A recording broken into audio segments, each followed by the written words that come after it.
परमपिता परमात्मा सारी सृष्टि के रचनहार कुल मालिक असंख्य ब्रह्मांडों के स्वामी जगत गुरु तीनों लोकों में प्रवेश करके सबका धारण पोषण करने वाले राजाधीराज आत्माधार नाथों के नाथ देवों के देव महादेव सर्वेश्वर महेश्वर मृत्युंजय अजरो अमर आदि अनादि सनातनी प्रभु जगत पिता जगदीश्वर श्री श्री 1008 की उपाधि के वास्तविक अधिकारी अकाल मूर्त शब्द स्वरूपी राम वासुदेव सर्वगतम ब्रह्म परम पूज्य प्रथम पूज्य परम संत परम पुरुष परम धनी परम दयालु सत्य कबीर हक्का कबीर अल्लाहु कबीर अल्लाहु अकबर बाखबर अल्लाह ताला जगत के तारणहार जगत के मुक्तिदाता जगत के जगन्नाथ हारे के सहारे हिंदुओं के राम मुसलमानों के अल्लाह सिखों के वायुगुरु ईसाइयों के मसीह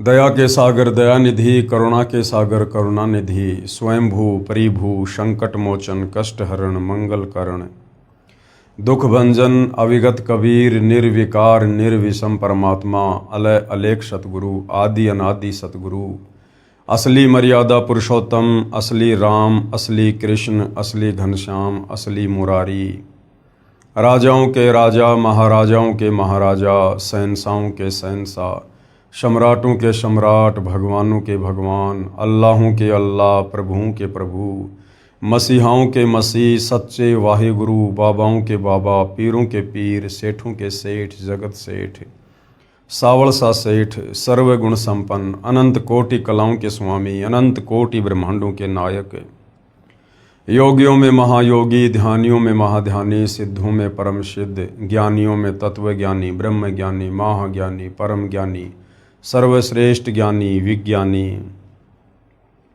युवा कबीर समर्थ कबीर असमवात अमित ओजा सच्चे रहनुमा करीम अल्लाह सुभान अल्लाह दुनिया के अंतिम पैगंबर 8 सितंबर 1951 से गांव धनाना जिला सोनीपत हरियाणा भारतवर्ष की पावन भूमि पे प्रकट रियल कल की भगवान श्री नारायण साकार हरि श्री बाबा साहेब नूर अनंत परमात्मा सच्चे दरवेश सच्चे बाखबर संत शिरोमणि सतगुरु रामपाल जी परमेश्वर जी के चरण कमल में आप और हम सभी भाई बहनों का अनंत कोटि दंडवत प्रणाम। सत्साई भाई और बहनों, बहुत बड़ी दया बहुत बड़ी मेहर पूज्य गुरुदेव भगवान की परमेश्वर रामपाल जी की जिनके शुभ आशीर्वाद से विशेष आशीर्वाद से उन्हीं के सत्संगों का संग्रह पवित्र आध्यात्मिक पुस्तक ज्ञान गंगा के ऊपर वीडियो बनाने की श्रृंखला जारी है। इसी श्रृंखला में आज हमारा ये 38वें नंबर का वीडियो है।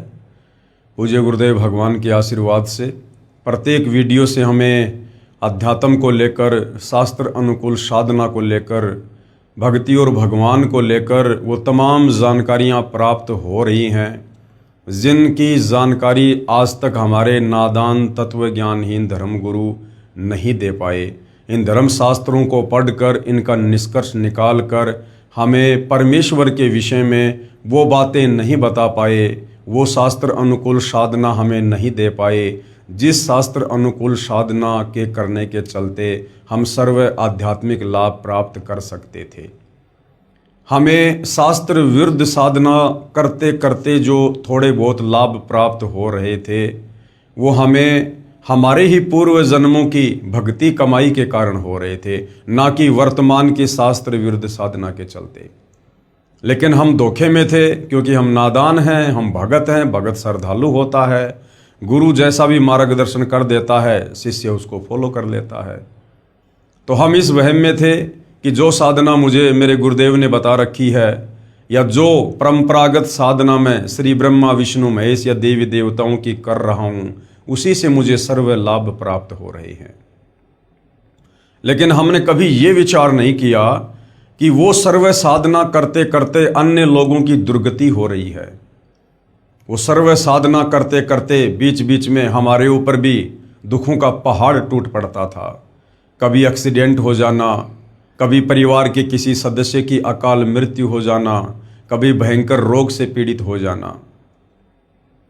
हम इतना विचार क्यों नहीं कर पाते क्योंकि जब तक हम सतगुरु की शरण में नहीं आते हैं, अब सतगुरु भी बहुत हैं, गांव गांव गली गली में जिसको पूछो अपने आप को सतगुरु कहेगा, परम संत कहेगा, लेकिन वो सतगुरु है या नहीं है उसकी पहचान हमारे पवित्र धर्मशास्त्र हमें बताएंगे। तो जैसा वो हमें कह दिया करते थे, हम उनकी बातों पर यकीन कर लिया करते थे। क्यों? क्योंकि हमें तत्व ज्ञान नहीं था। सच्चे सतगुरु के बिना हमें कोई तत्व ज्ञान नहीं दे सकता, हमें सृष्टि रचना की जानकारी नहीं दे सकता, कौन भगवान पूजा के योग्य है और किन भगवानों की पूजा व्यर्थ है, ये हमारे धर्मशास्त्रों में वर्णित है। और तत्वदर्शी संत के बिना इन धर्मशास्त्रों का निष्कर्ष निकालकर साधक को ये बातें और कोई नहीं बता सकता। एक भाषा विशेष का ज्ञाता होने के चलते कोई सर्वज्ञ नहीं हो सकता, कोई पंडित या विद्वान नहीं हो सकता। विद्वान केवल सृष्टि में कबीर परमेश्वर जी हैं और कबीर परमेश्वर जी ही स्वयं आकर यहाँ पर हमें इन धार्मिक सदग्रंथों की सत्य जानकारी उपलब्ध करवाते हैं और हमें सत्य साधना बताकर परमेश्वर से मिलने वाले लाभ दिलवाते हैं। तो भाइयों और बहनों, ये जो पवित्र पुस्तक ज्ञान गंगा है, ये सर्व धर्मों के, सर्व पवित्र धर्म ग्रंथों के ज्ञान से प्रमाणित है। यदि वास्तव में आपको परमात्मा प्राप्ति की चाहत है, आप भक्ति करना चाहते हैं, यदि आप जन्म और मरण के कष्टों से बाहर निकलना चाहते हैं, लक 84 योनियों की पीड़ाओं से बाहर निकलना चाहते हैं, गधा कुत्ता सूअर बैल मक्खी मच्छर बनकर कर्मदंड भोगने से बचना चाहते हैं, नरक की कठिन यातनाओं से बचना चाहते हैं और तपतशिला का कष्ट जिसे 99% लोग जानते ही नहीं, यदि आप उस भयंकर पीड़ा से बचना चाहते हैं तो आपने सतगुरु रामपाल जी के द्वारा बताई गई सृष्टि रचना को एक बार नहीं, 2 बार नहीं, 10 बार सुनना पड़ेगा और समझना पड़ेगा। सतगुरु रामपाल जी के तत्व ज्ञान युक्त सत्संगों को सुनना पड़ेगा, उनके द्वारा लिखी गई पवित्र पुस्तकों को पढ़ना पड़ेगा और अंत में उनकी शरण ग्रहण करके उनके बताए अनुसार प्रत्येक मर्यादा में रहकर परंपरागत पूजा पाठ त्याग कर, इन देवी देवताओं की ये भक्ति पूजा त्याग कर हमने एकमात्र एक समर्थ परमेश्वर कबीर साहिब की पूजा करनी होगी। तब कहीं जाकर हमें परमात्मा से मिलने वाले लाभ मिलना शुरू होंगे। तो इस पवित्र पुस्तक ज्ञान गंगा में वो तमाम जानकारियां हैं जिन जानकारियों से रूबरू होकर हम सतभक्ति मार्ग पर दृढ़ता के साथ में लग सकते हैं। तो भाई और बहनों, जिन जिन भगत आत्माओं ने सतगुरु रामपाल जी से उपदेश प्राप्त किया और उसके बाद जैसे ही शास्त्र अनुकूल सतभक्ति शुरू की, उसके बाद जो जो लाभ उन भगत आत्माओं ने प्राप्त किए, उनके घर में जो लाभ हुए, उनके परिवार में, उनके शरीर में, उनके व्यापार में, आज वो आत्माएं खुशी खुशी उन बातों को सर्व समाज के सामने सार्वजनिक कर रही है ताकि उन्हीं की तरह भूले भटके अन्य भाई बहनों तक भी अपने पिता परमेश्वर की जानकारी पहुँचे, सतभक्ति की जानकारी पहुँचे। तो बहुत सारे इंटरव्यू आप जी सुन चुके हैं, देख चुके हैं।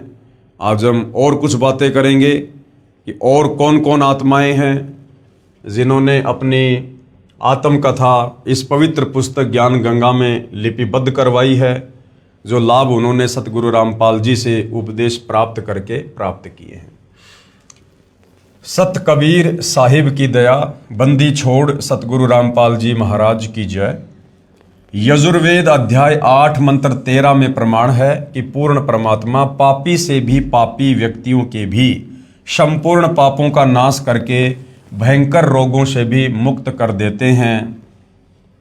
पूर्ण परमात्मा, हमें आज तक परमात्मा का ही नहीं पता था। पूर्ण परमात्मा तो बहुत दूर की बात है, क्योंकि हम श्रद्धालु ऐसे ही होते हैं, हम धर्म ग्रंथों को या तो खरीदते नहीं हैं या खरीद लेते हैं तो हम उनको पढ़ते नहीं हैं और मनमुखी रूप से पढ़ना शुरू कर देते हैं, पाठ करना शुरू कर देते हैं। तो सतगुरु के बिना, तत्व ज्ञान के बिना ये धर्म ग्रंथ हमें लाख जन्म में भी समझ में नहीं आ सकते, जिस कारण से हम निष्कर्ष पर पहुंच ही नहीं पाए कि वास्तव में एक परमात्मा कौन है।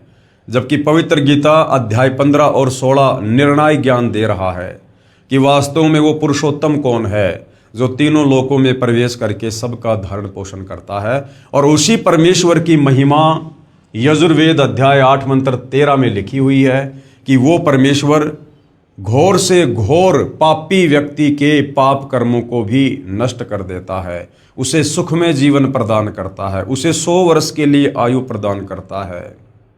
किसको? जो पापी से पापी व्यक्ति सच्चे सतगुरु के सत्संग सुनकर उन तमाम बुराइयों को छोड़कर और सदाचारी जीवन जीने का संकल्प करता है, उसके तमाम पाप कर्मों को सतगुरु नष्ट कर देता है। मैं केशव मैनाली पुत्र श्री इंद्र प्रसाद मैनाली, गांव विकास समिति हरिओन, जिला सरलाही, नेपाल का निवासी हूं और वर्तमान में काठमांडू उपत्यका टीमी भगतपुर में घर बनाकर रहता हूं। मैं चूरे भावर नेपाल नाम के राजनीतिक पार्टी का अध्यक्ष एवं पूर्व सभासद हूं। मेरा मोबाइल नंबर ये सामने लिखे हुए हैं। मेरे ऊपर सतगुरु रामपाल जी महाराज ने चमत्कारी कृपया कर मुझे और मेरे परिवार के संपूर्ण दुखों को नाश कर सुखी बना दिया। संसार की नज़र में मैं सुखी और सम्मानित जीवन जी रहा था, परंतु मैं अपनी बीमारियों के कारण बहुत ही दुखी था। ऊपर से तो लोगों को भाई साहब राजनेता दिखाई दे रहे थे, गाड़ियों में चलना, बड़ी कोठी में रहना, बड़े बड़े लोगों से मिलना, बढ़िया कपड़े पहनना, बढ़िया भोजन करना, परंतु अंदर से अपने प्रारब्ध कर्मों के चलते, 3 ताप के कष्ट के चलते, पाप कर्मों के चलते अंदर से बेहद दुखी था। इस बात से कोई भी परिचित नहीं था। मैं पिछले 20 वर्षों से खूनी बवासीर से पीड़ित था और लैट्रिन करते समय अत्यधिक पीड़ा सहन करनी पड़ती थी। साथ ही 8 वर्षों से क्रोनिक ब्रोंकाइटिस से पीड़ित था। राजनीतिक कर्मी होने के कारण बहुत लोगों से मिलना पड़ता था और हमेशा मुख पर कपड़ा या हाथ रखकर बोलना पड़ता था क्योंकि मुंह से बदबू आती थी। मैं अपने रोगों के इलाज के लिए अच्छे से अच्छे डॉक्टरों को दिखाया, परंतु कोई फायदा नहीं हुआ। जबकि मैंने धर्म के नाम पर अज्ञानी संतों के चक्कर में पड़कर अपने जीवन के 62 वर्ष बर्बाद कर चुका था। मुझे ये सब बातें सतगुरु रामपाल जी महाराज जी से नाम उपदेश लेने के बाद पता चला। नेपाल संसद का सभासद होने के कारण सरकारी खर्चों पर मैं संसार के किसी भी डॉक्टर से अपने रोग का इलाज करवा सकता था, परंतु नेपाल के मेडिकल बोर्ड ने इसके लिए सिफारिश नहीं की क्योंकि उनके अनुसार मेरा रोग लाइलाज था और कोई भी डॉक्टर मुझे ठीक नहीं कर सकता था। अब तो मुझे लगता था कि जीवन पर्यंत दुख भोगना पड़ेगा और हमेशा दवा खाते रहना पड़ेगा। एक दिन मैं शोक मगन बैठा था, यानी दुखी मन से बैठा था। मुझे मेरे मित्र भगत भोला दास, जो कई वर्षों से सतगुरु रामपाल जी महाराज का शिष्य था, मेरे दुखों को सुनकर सतगुरु रामपाल जी से उपदेश लेने पर आपके दुखों का अवश्य नाश होगा, ये कहकर विश्वास दिलाने लगा। मैं तथाकथित बड़े बड़े संतों की संगत करके थक चुका था। उस मित्र की वाणी मेरे लिए अंधेरे में दीपक के प्रकाश के समान मेरे मन को छू गई। मैं तीसरे दिन ही सतलोक आश्रम, चंडीगढ़ रोड, बरवाला, जिला हिसार, हरियाणा, भारत के लिए चल दिया तथा अपनी पत्नी को भी लिया क्योंकि घुटने की हड्डी घिस जाने के कारण वो भी बहुत परेशान थी और उसकी आंखों में जल बिंदु नामक एक लाइलाज रोग था। तथा अपने छोटे पुत्र की पत्नी को भी साथ में ले लिया। मुझे रास्ते में नेपाल के कई भगत जन मिल गए जो सतलोक आश्रम में जा रहे थे। इस प्रकार मैं बिना कोई परेशानी सतलोक आश्रम आ गया। मैं संतों व महंतों के स्वार्थ से परिचित था तथा सतगुरु रामपाल जी महाराज का कोई पुस्तक व प्रवचन नहीं सुना था, किसी के कहने मात्र से आ गया था। अतः आते ही नाम उपदेश लेने के लिए तैयार नहीं था। मेरा सौभाग्य ही था कि मेरा आना ही सत्संग समागम के समय हुआ और मुझे सतगुरुदेव का सत्संग सुनने को मिला। भगत भाई बहनों से प्रार्थना है, आप जब भी किसी भगत आत्मा को नाम उपदेश दिलाओ, आप इस प्रकार की गलती कतई ना करें। पहले आप उसे सतगुरुदेव जी के सत्संग दीजिए, कि भाई यूट्यूब पर आप अपने मोबाइल में सतगुरु रामपाल जी के पहले सत्संग सुनिए, 10 दिन, 15 दिन, 20 दिन, महीने भर। यदि आपके पास कोई गुरुदेव की पुस्तक उपलब्ध है, वो पुस्तक आप उसको दीजिएगा। कोई मेमोरी कार्ड है सत्संग का, वो दीजिएगा। कम से कम 15 से 20 दिन, महीने भर आप पहले उसको सत्संग सुनाइए, और उसके बाद यदि उसकी खुद की रुचि बनती है नाम उपदेश लेने की, उसके बाद आप उसे सतगुरुदेव तक लेकर जाइए।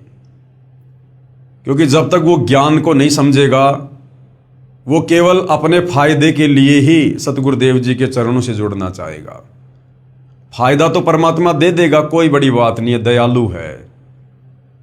लेकिन ज्ञान अच्छे से ना समझ पाने के चलते यदि कल को किसी और उसके प्रारब्ध के कर्म के चलते थोड़ी बहुत परेशानी आ गई, तो वो व्यक्ति बिना ज्ञान समझे जो सतगुरु से जुड़ा है, वो भक्ति मार्ग पर टिक नहीं पाएगा। तो भगत भाई बहनों से प्रार्थना है, सतगुरुदेव के सत्संग अवश्य सुनाइए, उसके बाद नाम दीक्षा के लिए प्रार्थना कीजिए।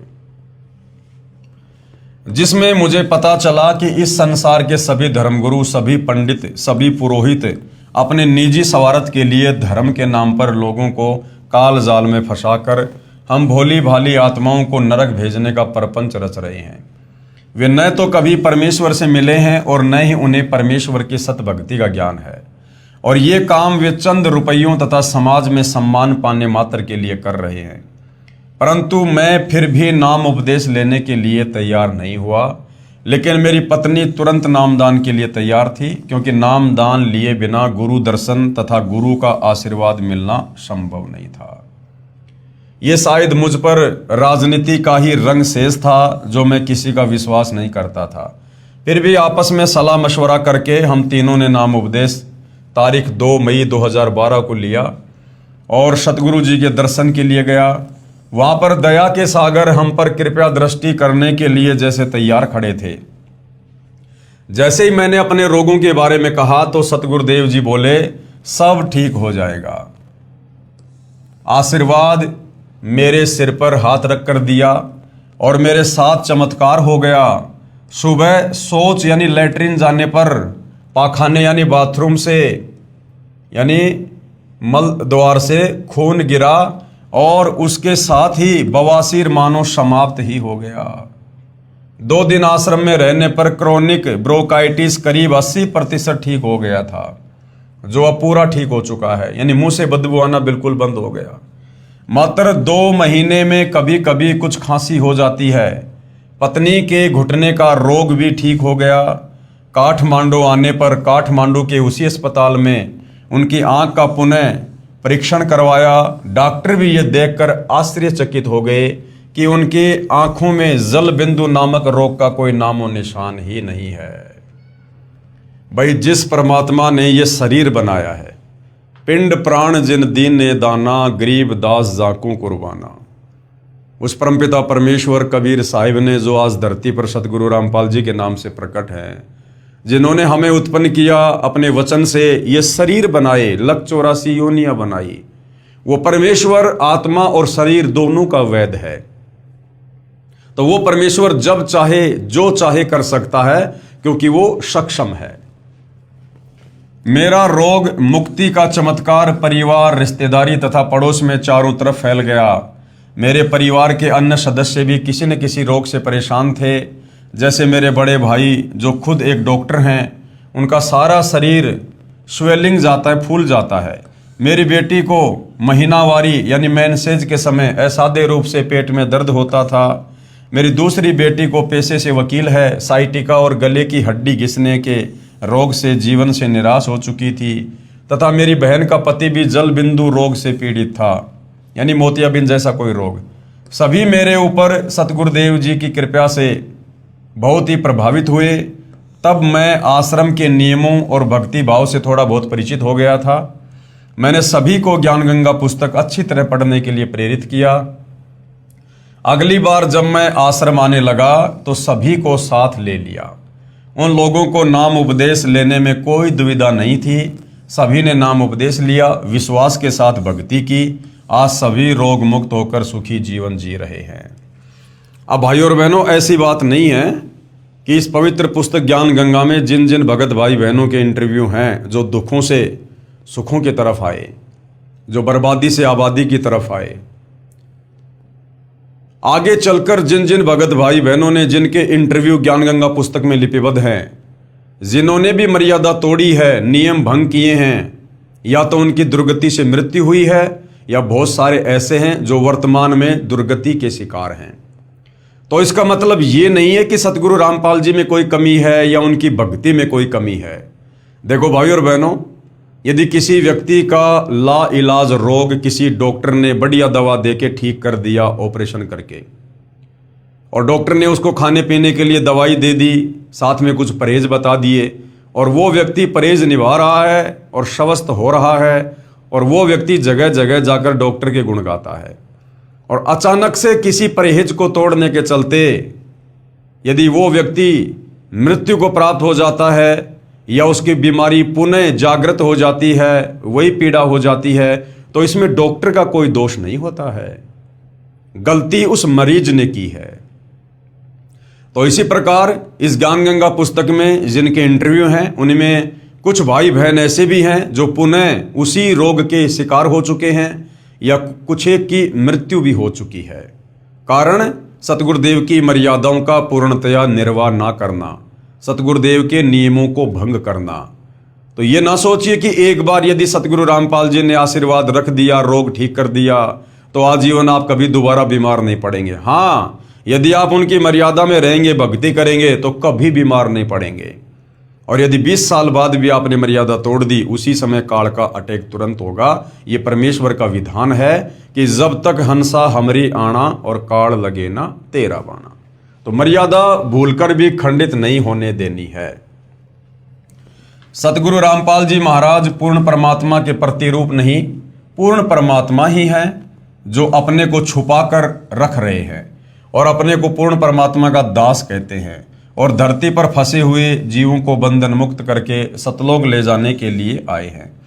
हमारे सदग्रंथों में प्रमाण है कि जब कलयुग का 5505 वर्ष बीत जाएगा, तो तारणहार संत जग तारण के लिए धरती पर आएगा। कबीर 5000 और 500 जब कलयुग बीत जाए, महापुरुष फरमान तब जग तारण को आए। हालांकि भाई और बहनों, इस लाइन को, इस चौपाई को समझने के लिए थोड़ा समय चाहिए। दास इसके ऊपर बहुत सारी वीडियो बना चुका है। 5500 वर्ष कलयुग के सन 1997 में व्यतीत होते हैं, और उस जगत के तारणहार संत के प्रकट होने का समय 1997 के बाद बताया गया है, जबकि सतगुरु रामपाल जी कलयुग के 5505 वर्ष बीतने से पहले ही आ चुके थे, और उससे पहले ही 1997 से पूर्व ही नाम दीक्षा देकर सत्संग करके लोगों को अद्वितीय आध्यात्मिक लाभ भी दे रहे थे। लोगों के जो है असाध्य रोगों को नष्ट भी कर रहे थे, काट भी रहे थे, शास्त्र अनुकूल भक्ति देकर। तो ये लंबा चौड़ा विषय है भाई और बहनों। सतगुरु रामपाल जी स्वयं परमात्मा हैं, ये परमात्मा के दास नहीं हैं, ये स्वयं ही महापुरुष हैं। ये किसी कबीर जी के द्वारा भेजे गए कोई संदेशवाहक नहीं है। ये बातें आपको उस समय समझ में आएंगी जब आप अध्यात्म में थोड़ा और आगे बढ़ेंगे। सर्व प्रेमी भक्तों, समय आ गया है, पूर्ण संत भी आ गए हैं और ज्ञान अमृत वर्षा कर रहे हैं। वर्तमान के सभी नकली संत महंत रूपी ठगों से बचो और जल्द से जल्द सदगुरु के चरण में आकर निःशुल्क नाम उपदेश लेकर अपना कल्याण कराओ और पूर्ण मोक्ष प्राप्त करो। सत साहिब। केशव प्रसाद मैनाली, काठमांडू, नेपाल। फ़ोन नंबर इतने। आगे और एक भगत आत्मा है, उनके ऊपर भी परमेश्वर रामपाल जी के अमृत ज्ञान की और उनकी दया की इसी प्रकार से बारिश हुई, और क्या कुछ उन्होंने आध्यात्मिक लाभ प्राप्त किए, जिनका वर्णन उन्होंने यहाँ पर अपने साक्षात्कार में किया है। सतगुरुदेव जी की अमृतमयी दया की वर्षा। बंदी छोड़ सतगुरु रामपाल जी महाराज जी की जय हो। मैं भगत श्यामदास श्याम सापकोटा हूँ। मैं मधवलिया 8 कोटी हवा रूपंदेही नेपाल का निवासी हूँ तथा पेशे से मैं नेपाल सरकार के उप सचिव अंडर सेक्रेटरी पद में भू तथा जलाधार संरक्षण विभाग ववर महल, काठमांडू, नेपाल में कार्यरत हूँ। विक्रम संवत 2060 8/92 तक कार्यकाल है। मैं कई रोगों से परेशान था तथा साथ साथ ओम मंत्र का जाप तथा ध्यान भी करता था। ओम शांति ब्रह्म कुमारी राजयोग का 7 दिन का तालीम भी ले रखा था, परंतु अस्पताल आना जाना चलता ही रहा। ध्यान में बैठते वक्त श्री गणेश जी, ब्रह्मा, सावित्री, विष्णु, लक्ष्मी, शिव, पार्वती, विभिन्न मानवों, जानवरों और जंगल, नदी, नाला आदि के दृश्य कभी कभी दिखाई देते थे। फिर भी मेरे रोगों की संख्या बढ़ती ही चली गई। जो रोग मुझे थे उनका विवरण इस प्रकार है। क्या क्या रोग थे इनको? मेनिया, मैं साइक्रेटिक होकर 2 बार हॉस्पिटलाइज हुआ था। दोनों बार बहुत सारे टैबलेट दिए गए जिन्हें दिन में 3 बार खाना पड़ता था। दूसरा रोग क्या है? हाथ कांपना। मेरे दोनों हाथ बड़ी जोर से कांपते थे, जिसकी वजह से मैं दस्तखत यानी हस्ताक्षर भी ढंग से नहीं कर पाता था। नंबर 3, आंखों की कमजोरी। मैं 2.5 का पावर लेंस पहनता था। नंबर 4, पाइल्स यानी बवासीर। 2-3 वर्षों से इस रोग से परेशान था। आयुर्वेदिक तथा होम्योपैथिक दवाइयाँ भी ली, पर कुछ समय ठीक होता था और फिर ब्लीडिंग यानी खून शुरू हो जाता था। Number 5, uric acid. दोनों घुटनों और ज्वाइंट में तीव्र पीड़ा होती थी। रोग निवारण हेतु मैंने एक एलोपैथिक तथा आयुर्वेदिक दवा भी ली। Number 6, gastric. बहुत पहले से छाती तथा पेट में जलन होती थी। ड्राई फ्रूट तथा तेल का खाना, चाय या ठंडा खाना खाने से तुरंत जलन शुरू हो जाती थी। मैं परेशान हो जाता था और एलोपैथिक औषधियाँ खाता रहता था। नंबर 7, बड़ा पेट।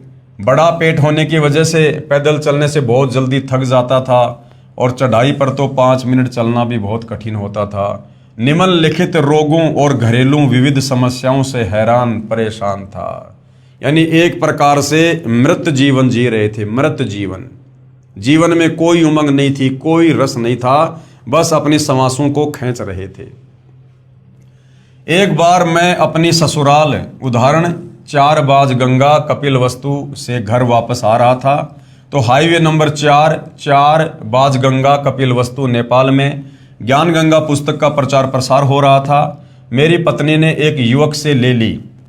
मैंने पुस्तक को ध्यान लगा के 2-3 बार पढ़ा और संस्कृत श्लोकों को संबंधित वेद एवं श्री मद् भगवत गीता से मिलाकर देखने के लिए इंटरनेट से ढूंढकर परीक्षण करने की कोशिश भी की। मुझे ज्ञान बहुत अच्छा लगा, इसलिए मैंने सतलोक आश्रम, चंडीगढ़ रोड, बरवाला, जिला हिसार, हरियाणा में पहुंचकर जगत गुरु तत्वदर्शी सतगुरु रामपाल जी महाराज जी से प्रथम मंत्र दीक्षा दिनांक अप्रैल 2012 को तथा शतनाम मंत्र दीक्षा 2 नवंबर 2012 में प्राप्त की। अब मैं मेनिया रोग का एक टेबलेट यानी दवाई एलोपैथिक लिथियम 400 मिलीग्राम प्रत्येक शाम को खाता हूँ। परमेश्वर की कृपा से अब मुझे साइक्रोटिक सिस्टम नहीं है तथा मेरा हाथ कांपना बंद हो गया और अब मैं अच्छे खासे अक्षर लिख लेता हूँ। अब मेरी आंखों का चश्मा भी हट गया है। अब मुझे पत्रिका पढ़ने के लिए चश्मे की जरूरत भी नहीं पड़ती है। पाइल्स यानी बवासीर भी 5-6 महीने से ठीक है तथा अब मैं यूरिक एसिड की दवा खाना और परहेज करना छोड़ चुका हूँ। एक बार मेरी छाती और पेट में बहुत जलन हुई। मैंने जनवरी 29, 2013 की रात को जगत गुरु तत्वदर्शी सतगुरु रामपाल जी महाराज जी का सुमरण किया। तभी सतगुरु का एक श्री चरण मेरी छाती व पेट के ऊपर चलता हुआ दिखाई दिया। उसके कुछ ही देर बाद मेरी छाती व पेट की जलन समाप्त हो गई। मैंने उसकी कोई भी दवा नहीं खाई। मेरा सर्वभगत आत्माओं से नम्र निवेदन है कि आप पवित्र पुस्तक ज्ञान गंगा और धरती पर अवतार को पूर्ण श्रद्धा के साथ पढ़ें। धरती पर अवतार पुस्तक के ऊपर पहले वीडियो बन चुके हैं, आप जी देख सकते हैं। तथा परमात्मा के तत्व ज्ञान को समझकर सतलोक आश्रम, चंडीगढ़ रोड, बरवाला, जिला हिसार, हरियाणा, भारत में आकर नाम दीक्षा लेकर अपना आत्म कल्याण करवाएं तथा रोग, शोक, चिंता आदि सर्व दुखों का नाश कराकर इसी जन्म में सुस्वास्थ्य और सुख समृद्धि प्राप्त करते हुए अपनी शत भक्ति पूर्ण करके अपने निज धाम सतलोक जहाँ से हम आए थे वहाँ को पुण्य प्राप्त करें। सत साहेब भगत श्यामदास जी, नेपाल से। आगे और एक भगत आत्मा है जिन्होंने अपने जीवन का हाल बयान किया है। सतगुरु रामपाल जी से उपदेश प्राप्त करने से पूर्व उनकी क्या हालत थी और उपदेश प्राप्त करने के बाद किस प्रकार से भौतिक और आध्यात्मिक लाभ पूज्य गुरुदेव भगवान ने दिए हैं, जिनका वर्णन यहाँ पर किया गया है। सत कबीर की दया, बंदी छोड़ सतगुरु रामपाल जी महाराज जी की जय। मैं श्याम कुमार पुत्र लोटन यादव, वार्ड नंबर 5, कचूड़ी धनुषा का निवासी हूँ। मैं पेशे से इलेक्ट्रिकल इंजीनियर, नेपाल में बतौर विद्युत प्राधिकरण विभाग काठमांडू में उप प्रबंधक के पद पर कार्यरत हूँ। मैं श्याम कुमार अपने पूर्व के दुखी जीवन की झलक आपको बताना चाहता हूँ। मैं आज भी अपने बीते हुए बुरे समय को याद करके सिहर जाता हूँ और वर्णन करता हूँ तो कलेजा मुंह को आ जाता है। मैं विज्ञान का विद्यार्थी होने के कारण पहले नास्तिक प्रवृत्ति का था। मेरे इंजीनियर बनने के बाद भी वही सिलसिला जारी रहा। मैं मौज मस्ती करना ही जिंदगी समझता था, लेकिन 34 वर्ष की उम्र में ही मुझे शुगर डायबिटीज की बीमारी हो गई थी, जिससे मेरा दिमाग कम काम करने लगा और मैं चिंता में जीवन जीने लगा। लेकिन एक ऐसी घटना घटी जिससे मेरा झुकाव आध्यात्मिकता की ओर हो गया। मैं दाड़ जिले में सेवारत था, तब अजीब घटना घटी। एक बस में माओवादी लड़ाकू और सशस्त्र नेपाली सैनिकों में गोलीबारी हुई। उसमें मेरे एक दोस्त के सिर में गोली लगकर पीछे की ओर से निकल गई और बहुत से लोगों की गोली लगने से मौत हो गई। लेकिन जो मेरे मित्र के सिर में गोली लगी थी, उसका इलाज लखनऊ में करवाने से वह बच गया। लखनऊ से लौटने के बाद हमें पता चला कि उस समय एक अन्य व्यक्ति जिसके हाथ व पैरों में गोली लगी थी, उसकी मृत्यु हो गई थी। उसी दिन से मुझे विश्वास हो गया था कि इस दुनिया को चलाने वाली कोई अदृश्य शक्ति है और मुझे भगवान होने का एहसास हुआ। लेकिन उस शक्ति को कैसे पाया जाए ये मुझे मालूम नहीं था। इसी दौरान मैंने ओम शांति से भक्ति साधना शुरू की। फिर योगी विकास नंद जी, स्वाति जी, रामदेव जी महाराज से ज्ञान लेकर 2 वर्ष तक योग साधना की एवं दिल्ली के कुमार स्वामी जी महाराज के पास नियमानुसार पैसे पहुंचाकर विशेष कृपया भी प्राप्त करने की कोशिश की। लेकिन मेरी शुगर यानी डायबिटीज में कोई फायदा नहीं हुआ। मुझे किसी भी तरह परमात्मा पाने का कोई भी उपाय हाथ नहीं लगा। इसी दौरान मुझे भक्ति के सौदागर को संदेश पुस्तक प्राप्त हुई। यानी वर्तमान में जो ज्ञान गंगा पुस्तक है, वो पहले भक्ति सौदागर को संदेश नाम से लोगों को वितरित की जाती थी और मैंने उसे पढ़ना शुरू किया, जिसे पढ़कर मुझे पता चला कि श्री ब्रह्मा जी का पिता, श्री विष्णु जी की माता एवं श्री शंकर जी का दादा कौन है। इस प्रकार का उत्तर मिला तो मेरा सिर चकरा गया। मैंने भक्ति के सौदागर को संदेश पुस्तक को 9 दिन में कई बार पढ़ी और मुझे पढ़ते पढ़ते ऐसी उत्सुकता उत्पन्न हुई कि मैं वेबसाइट पर चला गया तो मुझे ज्ञान की भूख लगी। मैंने कई पुस्तकों को पढ़ा। उसमें मुझे गहरी नज़र गीता, आध्यात्मिक ज्ञान गंगा, करोथा कांड का रहस्य से लेकर संपूर्ण हिंदी पुस्तकें 2 वर्ष तक पढ़ता रहा। प्रमाण के तौर पर श्री देवी पुराण, महाभारत, रामायण, गरुड़ पुराण, श्रीमद् भगवत गीता को पढ़कर देखा। जो का त्यों ही प्रमाण मिला। उसके बाद मुझे सतलोक आश्रम, चंडीगढ़ रोड, बरवाला, जिला हिसार, हरियाणा, भारत आने की चाह बन गई। मुझे सभी धर्मगुरु जो शास्त्र विरुद्ध साधना करवा रहे थे ढोंगी लगने लगे। इस कारण से मैंने सभी आन उपासना छोड़ दी। आन उपासना होती है इन देवी देवताओं की पूजा। मुझे कबीर देव यानी कबीर साहिब की कृपा से नेपाल सरकार में दफ्तर के काम से भारत के पंजाब राज्य के बठिंडा शहर में आना हुआ। मैंने जींद से हिसार आना चाहा, लेकिन उस समय किसान आंदोलन के चलने से मैं जींद से बठिंडा चला गया और फिर अमृतसर से लौटते समय आश्रम में फ़ोन किया कि मैं आश्रम में कैसे आ सकता हूँ। तो उन्होंने बताया कि आप अम्बाड़ा से बस द्वारा बरवाड़ा सतलोक आश्रम आ जाएं, ये रास्ता खुला है। लेकिन तब तक हम आगे जा चुके थे। फिर कुरुक्षेत्र से आकर और अपने 3 साथियों को वहीं छोड़कर किराए का साधन करके मुझे परमात्मा स्वरूप दूत शाम तक सतलोक आश्रम बरवाड़ा लेकर आए। आश्रम में आकर मैंने देखा कि यहाँ पर नामदान दीक्षा भी मुफ्त दी एवं खाने पीने व ठहरने की व्यवस्था भी मुफ्त थी। फिर मैं सतगुरु रामपाल जी महाराज जी से नाम उपदेश व आशीर्वाद लेकर फिर अपने कार्य हेतु दिल्ली से होकर काठमांडू नेपाल चला गया। उसके बाद मैंने परमात्मा पूर्ण ब्रह्म का चमत्कार देखा कि चेकअप करवाने पर मेरी शुगर डायबिटीज़ एकदम नॉर्मल पाई। उसी दिन से मुझे दृढ़ विश्वास हो गया कि पूर्ण ब्रह्म परमात्मा स्वयं कबीर साहिब जी ही सतगुरु रामपाल जी महाराज के स्वरूप में सतलोक आश्रम चंडीगढ़ रोड बरवाला जिला हिसार हरियाणा भारत में विराजमान है। उसी दिन से मैं पूर्ण श्रद्धा से सतगुरु रामपाल जी महाराज जी की कृपा से भक्ति मन लगाकर करने लगा।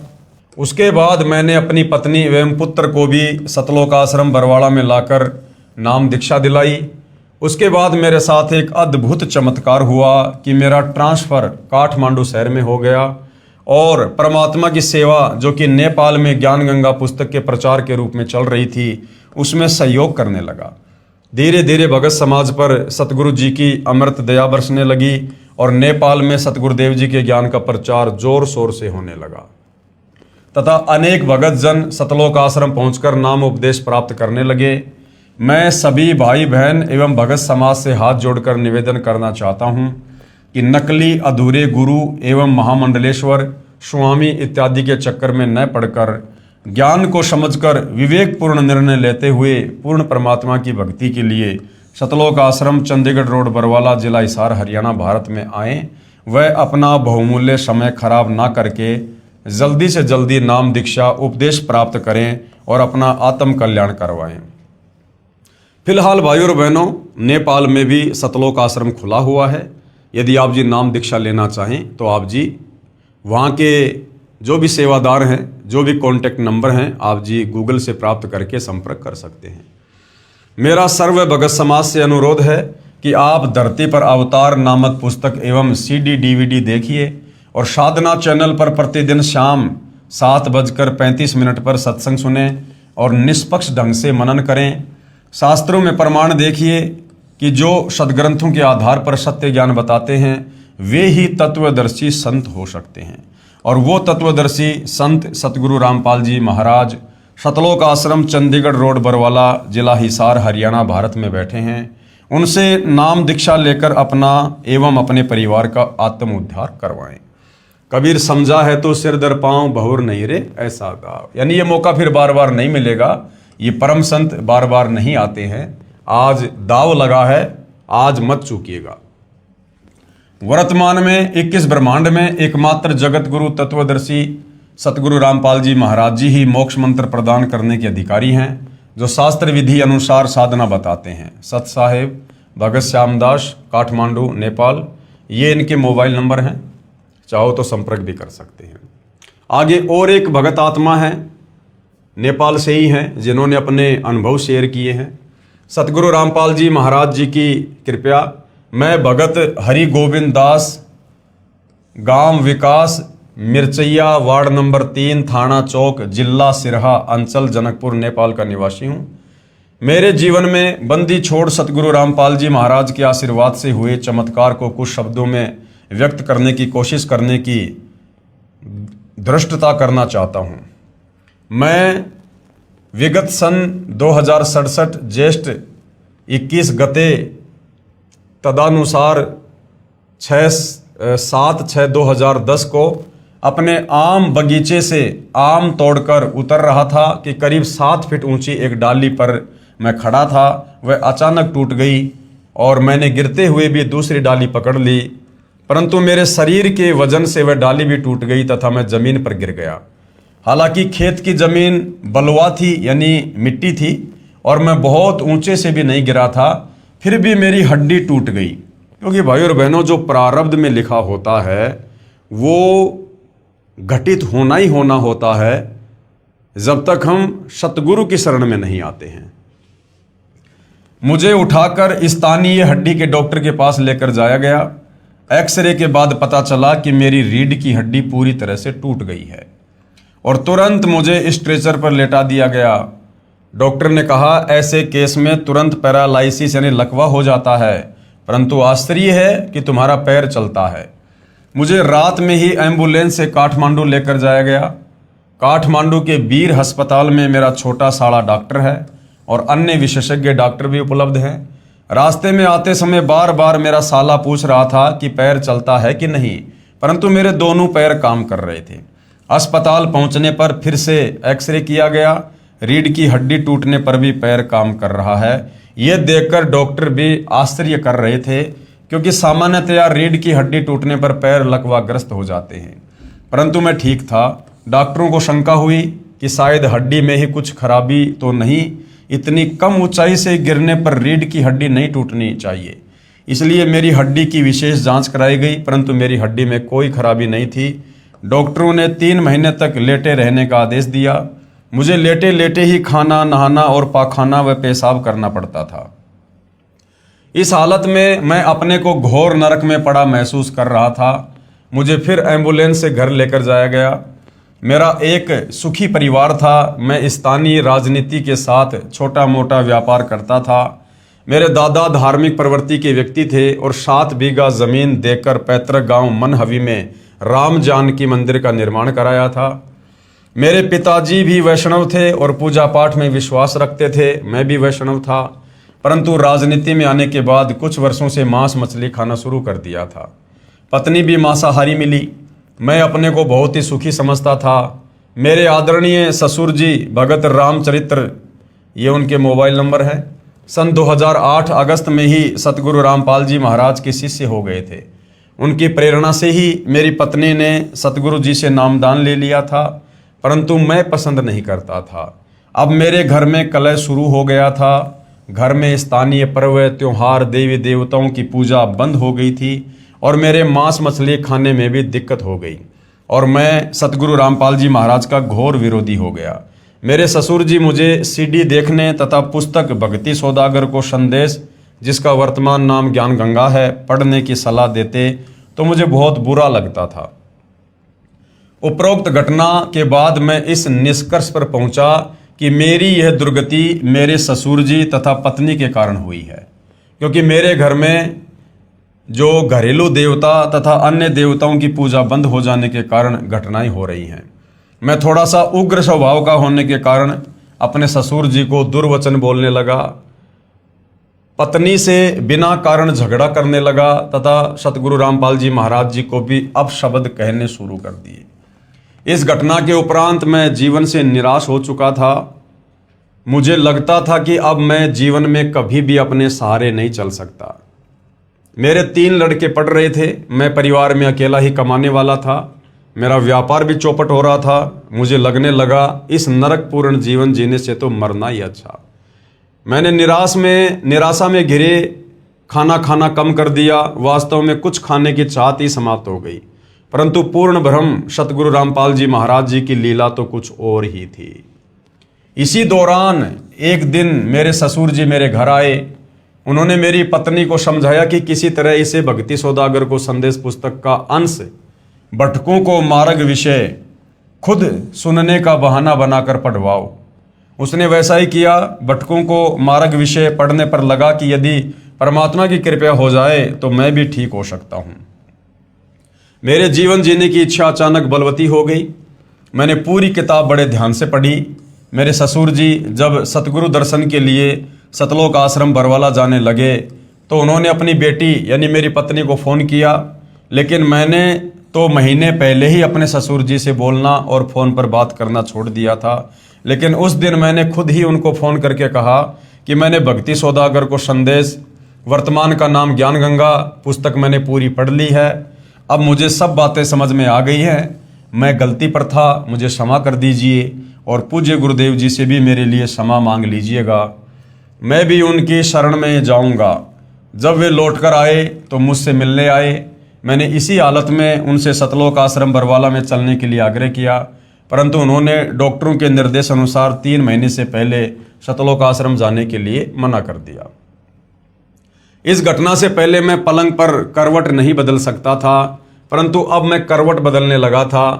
3 महीने बाद मैं उठकर बैठ गया। 2 आदमियों के सहारे खड़ा भी हुआ, परंतु मेरे दोनों पैर फूलने लगे और पूरे शरीर में जोरों का दर्द होने लगा।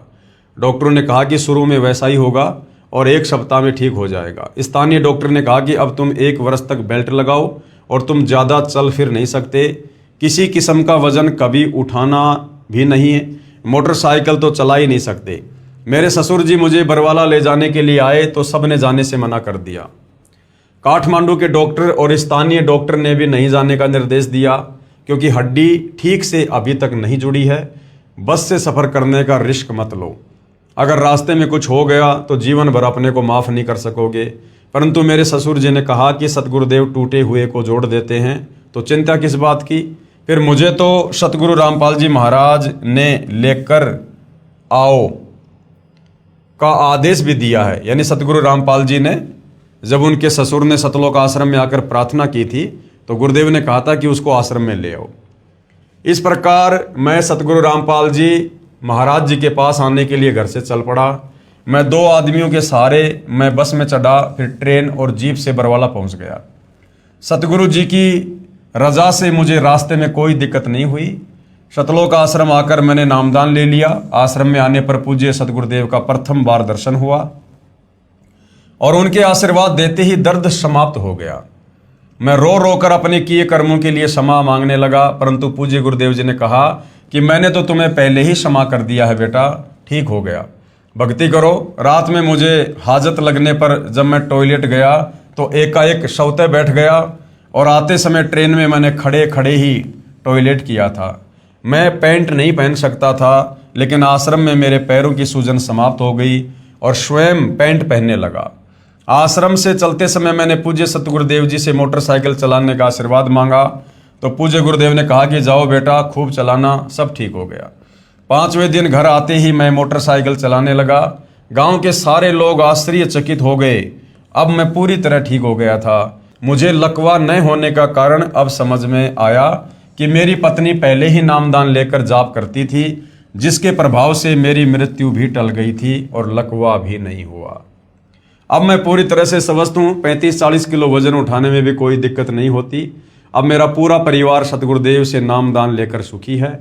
दुकान भी पहले से बहुत अच्छी चल रही है। मेरे सुख को देखकर मिर्चैया क्षेत्र के बहुत से दुखी लोग सतगुरुदेव से नामदान लेकर सुखी हो रहे हैं। प्रेमी पाठकों, सतगुरु रामपाल जी महाराज को रामपाल जी मत समझना, वे तो साक्षात पूर्ण ब्रह्म कबीर परमेश्वर ही हैं। कबीर साहिब जी की वाणी है, कबीर 5 सहस और 500, जब कलयुग बीत जाए महापुरुष फरमान तब जग तारण को आए। कबीर सागर कबीर वाणी पेज नंबर 136-137 पर वाणी लिखी है कि द्वादश पंथ काल फुरमाना, भूले जीव न जाए ठिकाना, 12वें पंथ प्रकट होवे वाणी, शब्द हमारे की निर्णय ठानी, 12वें पंथ हम ही चल आवें, सब पंथ मिटाकर एक ही पंथ चलावें। अतः प्रेमी पाठकों, वर्तमान में श्री सतलोक आश्रम चंडीगढ़ रोड बरवाला हिसार में बंदी छोड़ सतगुरु रामपाल जी महाराज से मुफ्त नामदान प्राप्त कर अपना जीवन सफल कीजिए, आनंदमय जीवन जिए और जीवन मरण रूपी चक्कर से छूटकर मोक्ष प्राप्त करें। सतगुरुदेव जी की जय। विनित भगत हरि गोविंद दास, मिर्चैया 3 सिरहा नेपाल, ये इनके मोबाइल नंबर हैं। भाई और बहनों, भटकों को सतमार्ग नामक टॉपिक आज समाप्त हो चुका है। जिन जिन भगत आत्माओं ने अपनी आत्मकथा पवित्र पुस्तक ज्ञान गंगा में शामिल करवाई, उन सब के विचार आप जियों के समक्ष प्रस्तुत कर दिए गए हैं। ये सत्य आत्मकथा हैं, इनमें झूठ का लेश मात्र भी समावेश नहीं है। हाँ, आप सतगुरुदेव भगवान की शरण से दूर होने के चलते और परमेश्वर से जो लाभ मिलते हैं वो प्राप्त ना करने के चलते आप जी विपरीत सोच सकते हैं, परंतु जब आप सतगुरु रामपाल जी की शरण में आ जाएंगे उसके बाद आप स्वयं भी इसी प्रकार से उनकी महिमा करेंगे, गुणगान करेंगे और अपने सुखों को बताते समय थकेंगे नहीं। तो भाई और बहनों, एक विश्वास पैदा करने के लिए कि यदि आप भी इन आत्माओं की तरह भटके हुए हैं, यदि आप भी शास्त्र विरुद्ध साधना देने वाले साधु संत महात्माओं के चक्कर में फंसे हुए हैं, और आपको बता दूं, सतगुरु रामपाल जी के अलावा वर्तमान में पूरी पृथ्वी पर किसी के पास भी शास्त्र अनुकूल साधना नहीं है। तो ये जितने भी बड़े बड़े धर्मगुरु जो आपको दिखाई देते हैं, संत महंत मंडलेश्वर, मुल्ला मौलवी पोप पादरी पाठी, इनके पास भक्ति के नाम पर कुछ भी नहीं है। ये केवल आपको शास्त्र विरुद्ध साधना ही परोसेंगे। जिसको करने के चलते आपको केवल अपना प्रारब्ध मिलेगा। जो आपके भाग्य में सुख दुख लाभ हानि है केवल वही मिलेगा। ये आपको किसी भी प्रकार से आध्यात्मिक लाभ देने में सक्षम नहीं है। तो आप जी सतगुरु रामपाल जी के सत्संग सुनिएगा, सत्संगों पर विचार कीजिएगा और उसके बाद आप भी सतगुरु रामपाल जी से दीक्षा लेकर अपनी आत्मा का कल्याण करवाने की दिशा में आगे बढ़िएगा। क्योंकि मनुष्य जन्म बार बार नहीं मिलता है, बहुत अनमोल है। एक बार हाथ से निकल गया, उसके बाद लक 84 में चले जाने के बाद पछतावे के अलावा कुछ भी याद नहीं लगेगा। अनंत युगों के लिए हम भूल जाएंगे हम कौन हैं, क्या हैं, क्यों जन्म रहे हैं, क्यों मर रहे हैं, किस लिए आए थे। क्योंकि मनुष्य योनि के अलावा अन्य योनियों में हम चिंतन मनन करने की शक्ति खो देते हैं। तो भाई और बहनों, आज मनुष्य जन्म भी है, परमात्मा स्वयं तत्वदर्शी संत रूप में धरती पर भी प्रकट है। तो आज ये गोल्डन चांस है, बहुत बढ़िया सुअवसर है। निष्पक्ष होकर सतगुरु रामपाल जी के प्रवचन सुनिए, उनके द्वारा लिखित पुस्तकें पढ़िए और इस मनुष्य जन्म की सफलता के लिए उनसे उपदेश लेकर भक्ति मार्ग पर लगिए। हम केवल प्रार्थना कर सकते हैं, विनती कर सकते हैं, बाकी आपके भाग्य के ऊपर है। उसके बाद भाई और बहनों, थोड़ा बहुत कुछ सत्यार्थ प्रकाश से सतगुरु रामपाल जी परमेश्वर जी ने समझाना चाहा है। हो सकता है ज्ञान गंगा पुस्तक के ऊपर हमारा ये लास्ट वीडियो होगा, इसलिए कल हम इस विषय पर चलेंगे जो श्री दयानंद जी की सत्यार्थ प्रकाश को लेकर सतगुरु रामपाल जी ने कुछ समझाना चाहा है। तो आज के वीडियो में केवल इतना ही। परमेश्वर हम सबको आज्ञा दें, आशीर्वाद दें, सद्बुद्धि दें, हमारा मार्गदर्शन करें। बंदी छोड़ सतगुरु रामपाल जी परमेश्वर जी की जय हो।